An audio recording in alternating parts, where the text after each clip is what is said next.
Located in the northwestern corner of the city near the stone wall fully encircling Leakley, we entered a small, forested area containing a central statue, the metallic object some 20 feet high. As we approached, I quickly noticed dozens, perhaps hundreds, of old, rusted daggers, short swords and other small, bladed weapons lying about the base of the statue. Naturally, we wanted to give the statue, and all the weaponry a thorough search. Unfortunately, the weaponry lying about was mostly junk, old, pitted and otherwise damaged daggers and short swords typically used by adventuring thieves. By the rust on most of the weapons, I speculated that they had been lying there for years and none of them were worth taking. Examining the statue itself more closely, it was a dark elven woman dressed in leather armor and appearing as a professional thief wielding a magical short sword in her right hand. I estimated the statue at being several decades old. She's the dark elf hero Dooney, the survivor, Ariana informed all of us, recognizing the statue for what it was. I believe she was one of the few drow generals who survived the Age of Damnation and is now worshipped by them almost as a deity. The equivalent of your Sisla the Deliverer, Kartha added, trying to respect the beliefs of Sainairs. In fact, their legends are rather similar. Except one stood for everything goodly and righteous and the other for everything dark and treacherous, Sainairs replied, seeing yet another opportunity to express his religious views. History is always written from the victor's perspective, Kartha softly responded, not wanting to pick a fight but recognizing the truth. Had the Dark Elves actually won the war and defeated humanity, I imagine Sisla and Dooney would be remembered very differently. The statement infuriated Sainairs again and he appeared about to erupt at Kartha. Siding with Kartha, I politely but firmly asked Sainairs to stand down. Now was not the time to debate his religious beliefs. Begrudgingly, Sainairs did just that, allowing the encounter to continue. And what's with all the weaponry lying about? Eswin asked, inspecting a few of the old hand weapons. Dooney was an expert with small, bladed weapons, Ariana answered with a smile. The drow believed that if left alongside a shrine of Dooney like this, her spirit may infuse the weapons with some of her strength, wisdom, and luck. That's absurd, Sainairs ridiculed, still angry with Kartha. This whole pagan shrine is an abomination, there is only one true deity in our world, and that's Sisla. So you believe, Eswin countered, growing annoyed with Sainairs. The drow believe in something totally different, but so what? That does not make it any less right.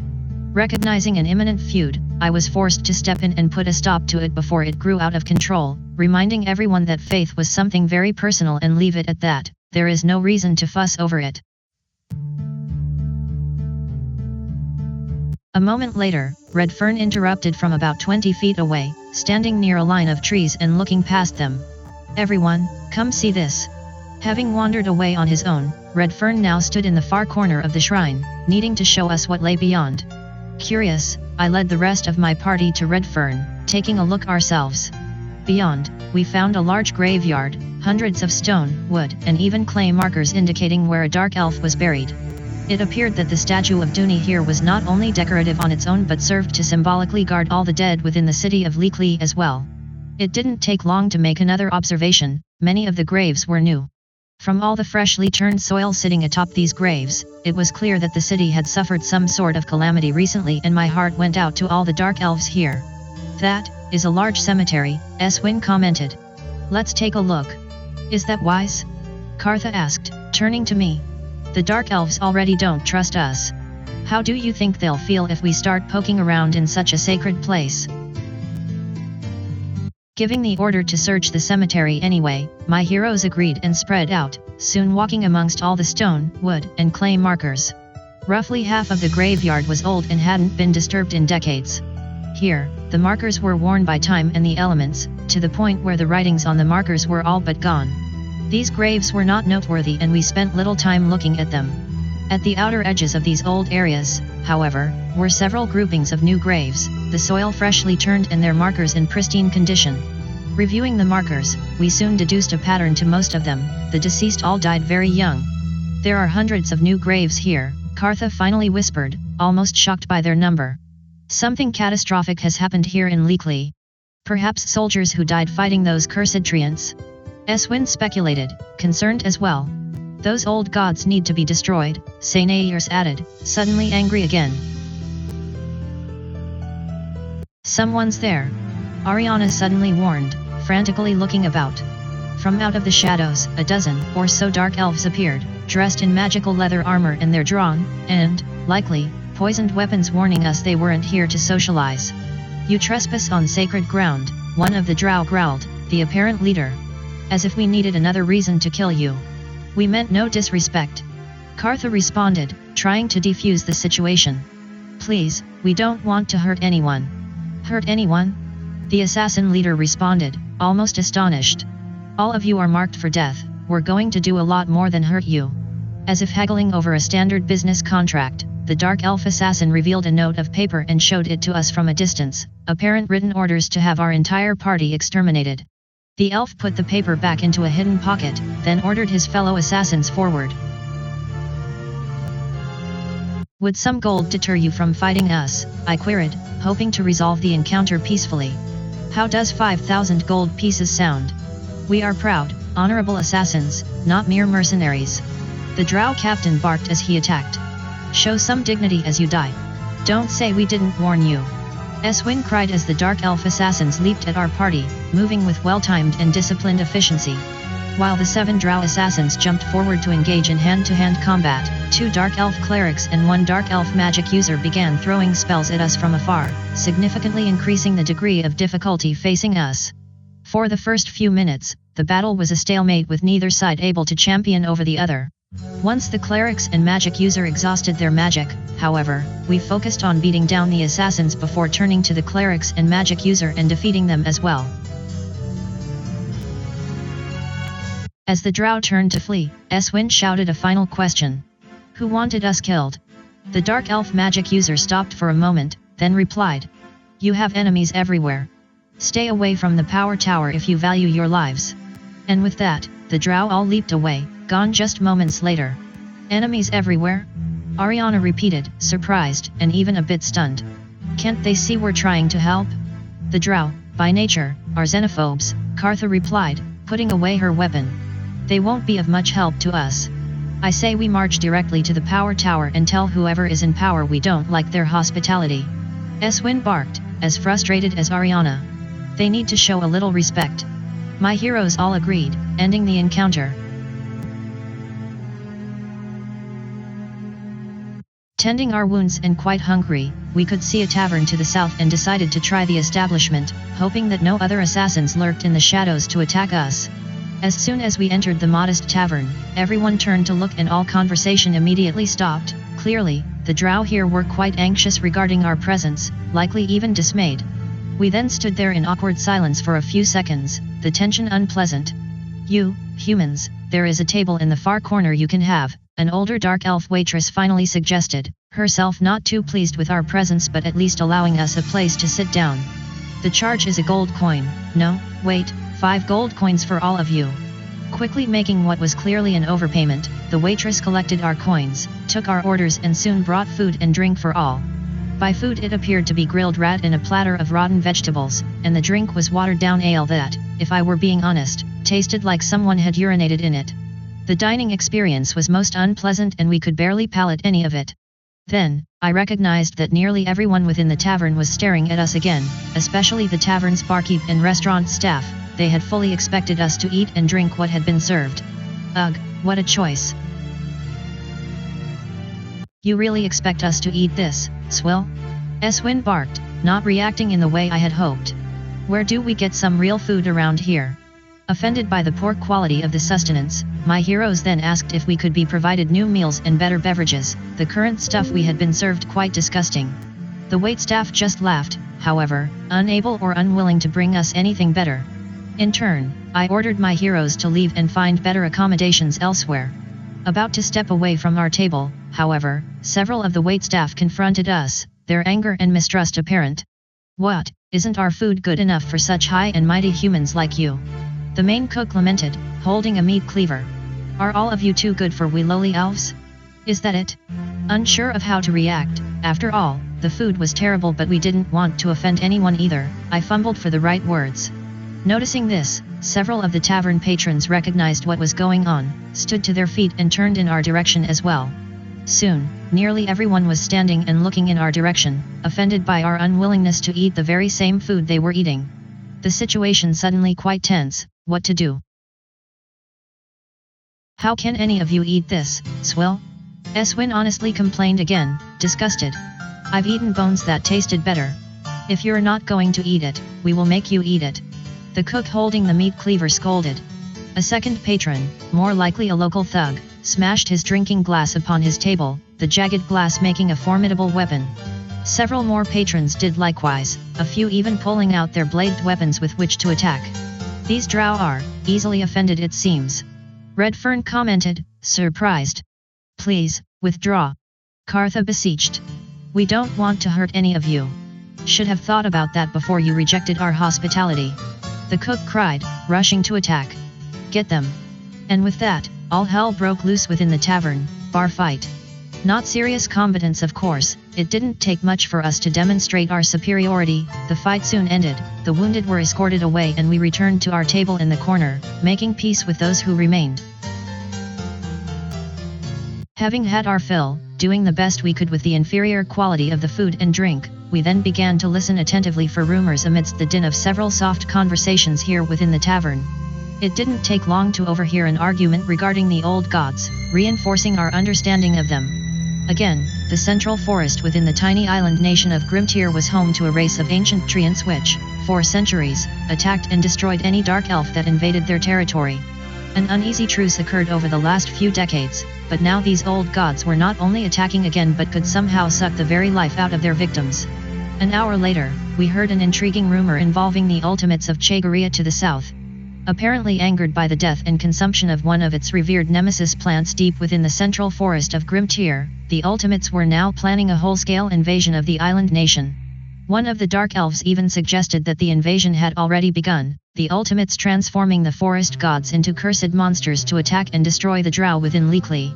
A final rumor we heard late in the day was about a human magic user by the name of Balybus who arrived within the island a few decades ago, supposedly searching for something highly magical.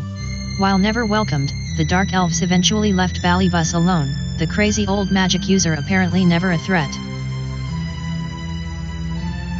Having had enough of the city for the day and desiring some much-needed downtime, we headed southwest for the city's only hostel, the building relatively small and not nearly as nice as other places we had stayed in other cities. Stepping into the lobby, we found an older dark elf standing behind the main counter, eyeing us as if we were here to rob him, an experience not dissimilar from most of our other initial encounters within the city so far. I heard tell there were outsiders roaming about. Sort of figured you'd come here looking for a room. Well, I don't allow strangers in my inn, so you can turn around and leave. Not you too, Eswin complained, having had more than enough of all the racism within the city. Whatever your rate, we will pay 5 times as much.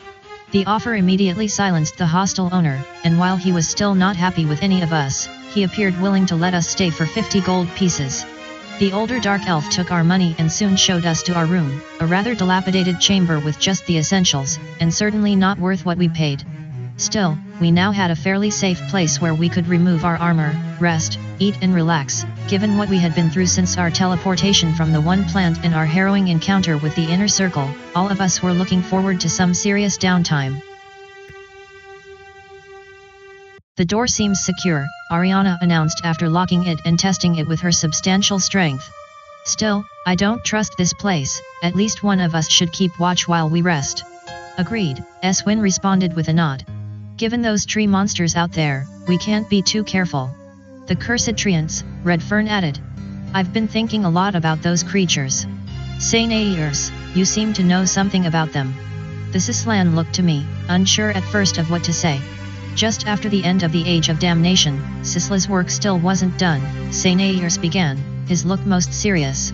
Although the Hellions had been destroyed and the Dark Elves banished, all kinds of monsters still roamed the land and needed to be put down. One such type of beast was the Strenigerus, which I believe we've encountered here outside of Leakley. The old gods, the cursed treants, go back 1,000 years? Redfern asked, rather intrigued. What do you know about them? The Strenigerus are wretched, evil, soulless tree monsters that kill anything they come in contact with, Sainairs continued, quite disgusted with the creatures.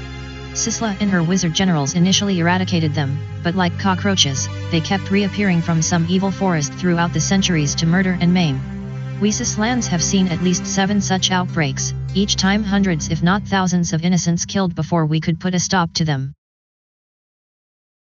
The monsters we encountered were quite tough, Eswin responded, concerned. How do we destroy them? These Strenigerus are an abomination and need to be wiped out to the very last one, the Sislan continued, growing angrier by the moment. Sislan law demands that any contact with one is cause for complete holy war, which I must now invoke myself. We need to find and utterly destroy these monsters as soon as possible, and I expect all of you to help me with this. This isn't our holy war, Kartha responded after a few moments, uncomfortable with the position of Sanaeirs. We're not even sure these creatures are this Strenigerus you speak of. Even if you're right, Eswin countered, uncomfortable with the idea of holy war as well. We don't have the numbers to take on these monsters ourselves. If all the dark elves here in Leekly can't beat them, what makes you think we can? Whether we can destroy them all or not isn't the issue, Sanair sparked, sensing that he was alone in his beliefs regarding the cursed treants. It's my responsibility to immediately wage a holy war against the Strenigerus and try to destroy them all, even if it means sacrificing all of us to do that. Immediately, Eswin, Kartha, Redfern and even Ariana shook their heads in total disagreement, not at all interested in starting some holy war against an entire race of powerful treant monsters. They then turned to me, expecting a response. Let me get this straight, I summarized, sharing everyone's concerns here. You want us to declare a holy war against the monsters from the forest, take the fight directly to them and try to eradicate all of them, even if they wipe us out instead? And you want to do this only because your Sislan beliefs command you? Sanaeirs nodded, convinced of his beliefs but recognizing that everyone was against the idea as well, including myself. No, I won't risk the party like that, just to satisfy some perceived religious mandate, I then responded, shaking my head. It's possible we will need to fight these cursed treants at some point anyway, but only if we must. I am not going to risk all our lives just because of your teachings. I understand, Sanaeirs softly stated, disappointed with my decision. Not everyone has the stomach for holy war. I will destroy all the Strenigerus on my own if I must. The conversation rather awkward now, I decided to leave it at that. Sanaeirs had his beliefs and I wasn't going to change them no matter what I say. I will take first watch, Eswin then announced, grabbing a nearby chair and positioning it near the door. The rest of you, go get some sleep. Thankful for Eswin's sacrifice, I ordered the rest of us to remove our armor, wash up and go to sleep, our recent experiences necessitating as much rest as we could get right now. About 6 hours passed by, our heroes regaining their spells and regenerating their wounds somewhat. Ariana then relieved Eswin, taking watch while the rest of us continued to sleep. Always vigilant, Ariana heard the sound of a sliding wooden panel in the far corner of our room an hour later and watched as a dark elf, dressed in black leather armor and almost certainly an assassin, stepped into our bedchamber, likely to slit our throats while we slept. We're under attack. Ariana cried, rousing all of us from our grogginess as additional drow spilled into the chamber. Similar to the force we had faced in the cemetery earlier, 6 dark elf assassins, 2 dark elf clerics and a dark elf magic user almost surprised us within our room, attacking with little sound. Further, while Ariana's vigilance had kept us from being murdered in our sleep, none of us could don our armor as we fought, making us much more susceptible to being wounded during the melee. Due to the cramped quarters, spellcasters on both sides weren't able to do much, the battle turning into a brawl that became rather barbaric at times. Eventually, however, we were able to defeat the dark elves, the humanoids slinking back into the darkness through the secret panel in the far wall. Acting quickly, we then moved a heavy dresser against the secret panel so the drow wouldn't be able to invade our privacy again. It appears we will need a word with the hostel owner, Redfern commented, his heart still racing from the sudden drow attack.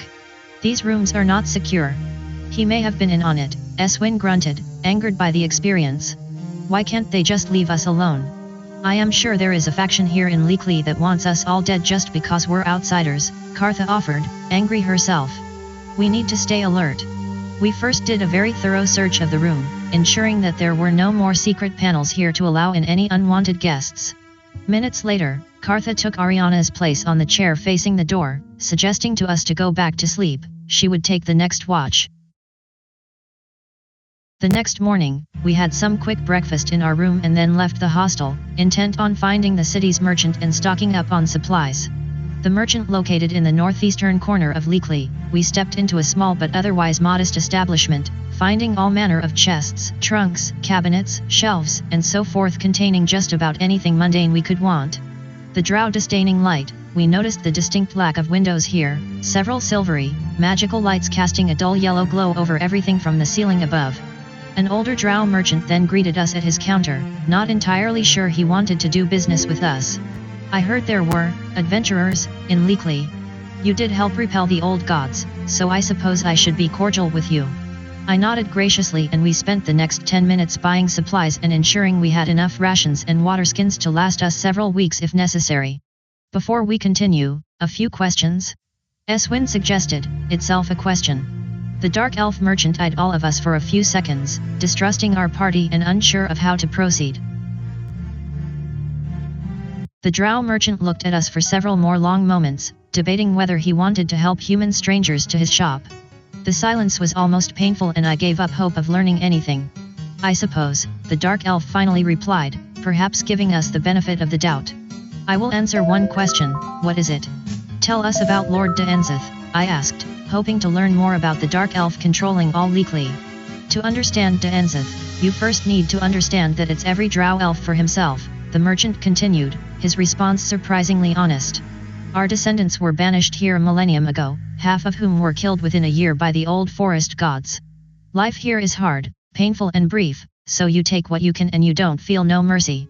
That's D'Enzeth, all right, he knows what he wants and ain't afraid to take it.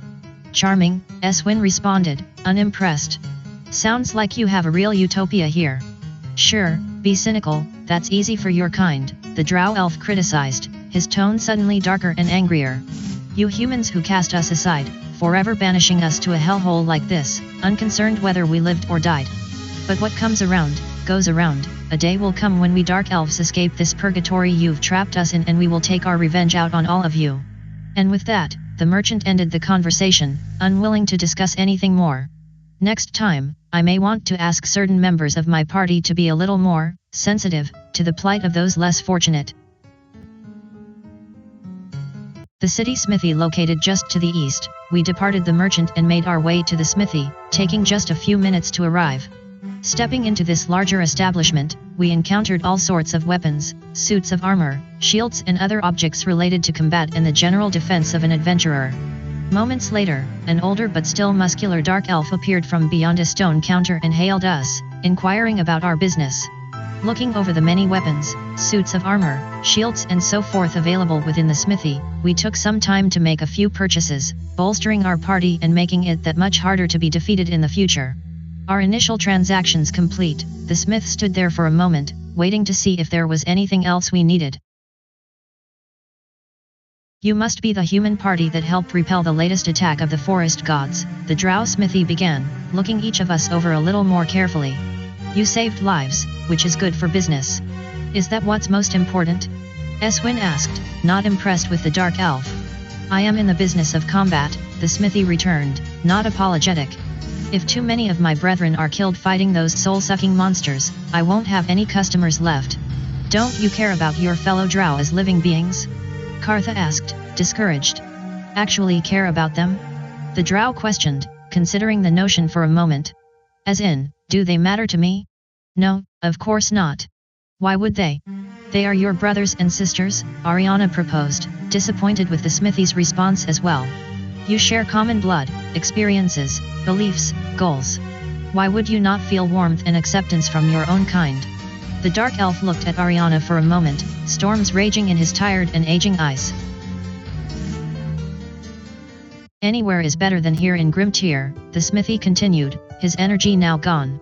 For 10 centuries, we dark elves have eked out a miserable existence here, banished to this island for being who we are, at war with the old gods for centuries, fighting over what meager resources we could scrape together.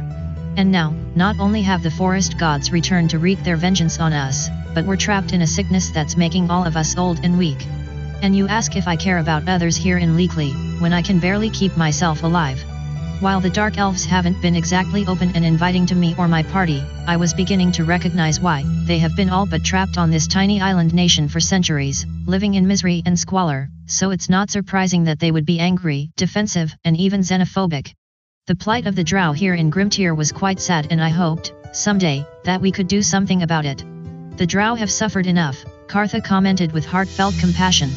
I hope that, one day soon, all of you can be welcomed back into American society again. The smithy nodded but said nothing more, ending the conversation. And that's a wrap of episode number 48, Dark Elf Capital City Part 2. Expect additional episodes every few weeks as the story continues.